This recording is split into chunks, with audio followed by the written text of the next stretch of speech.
आज रामनवमी आहे आणि श्री समर्थ रामदास स्वामींची जयंती पण आहे. या मंगल पर्वावर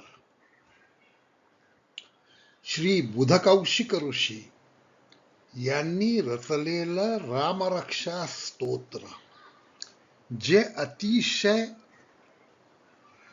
सिद्ध, मंगल, हितकारक आणि कलियुगामध्ये फलदायी असणारं स्तोत्र आहे. या स्तोत्राचा पाठ घराघरामधून संध्याकाळी नित्यनियमाने वैदिक धर्माला मानणाऱ्या घरांमधून सातत्याने होत असतो.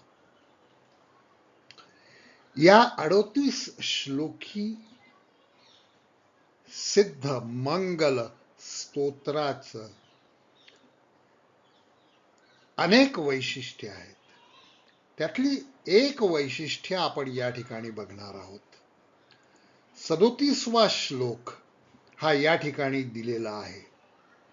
रामो राजमणी सदा विजयते, रामम रमेशम भजे, रामेणाभिहता निशाचर चमू, रामाय तस्मै नमः, रामान्नास्ति परायणं परतरं, रामस्य दासोऽस्म्यहं, रामे चित्तलयः सदा भवतु मे, भो राम माम उद्धर.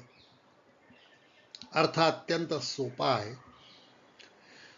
खरं वैशिष्ट्य याचं असं की संस्कृतातील सर्व विभक्ती, राम शब्दाच्या सर्व विभक्ती या श्लोकामध्ये वापरलेल्या आहेत आणि त्या खालच्या तालिकेमध्ये स्पष्ट केलेलं आहे.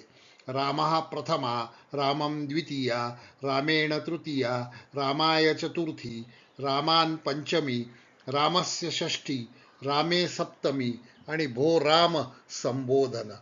हे वैशिष्ट्य लक्षात ठेवून जर तुम्ही या श्लोकाचा उच्चार केला तर तुम्हाला प्राप्त होणारा साहित्यिक आनंद, आध्यात्मिक आनंद अतुलनीय असेल.